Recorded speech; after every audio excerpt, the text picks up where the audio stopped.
Hello বন্ধু, আসসালামু আলাইকুম। দেখতে পাচ্ছেন চিকেন করে আলু কেটে নিয়েছি, মোয়া মাছ আর হলো কাঁচামরিচ, পেঁয়াজ, হলুদ, জিরে, লবণ, এগুলা সব কিছু গোছ করে নিয়েছি। এখন এই মোয়া মাছ দিয়ে আলু চটচটি করবো, তা আপনাদের সঙ্গে শেয়ার করলাম।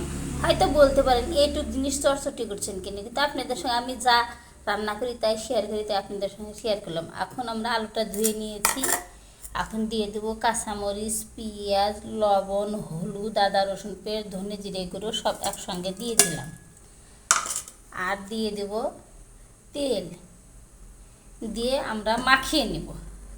দেখতে পাচ্ছেন আমাদের আলুটা মাখানো হয়ে গেছে। এখন আমরা মাছগুলো দিয়ে দেব, দিয়ে মাখিয়ে নেব এভাবে।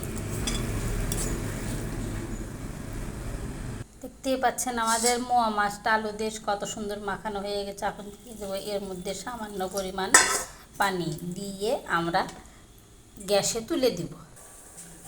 দেখতেই পাচ্ছেন আমাদের মোয়া মাছ চচ্চড়িটা কত সুন্দর হয়েছে। এখন কিছুক্ষণের মধ্যে আমরা হয়ে আসবে নামিয়ে। দেখতেই পাচ্ছেন আমাদের মোয়া মাছটা আলু দিয়ে চচ্চড়ি কত সুন্দর হয়েছে। দেখে কেমন হয় কমেন্টে জানাবেন, এবং সব সময় আপনারা আমার পেজের সঙ্গে থাকেন, আপনারা দেখেন, তাই আমি সাহস পাই প্রত্যেকটি রান্না, তাই আপনাদের সঙ্গে আমি শেয়ার করি।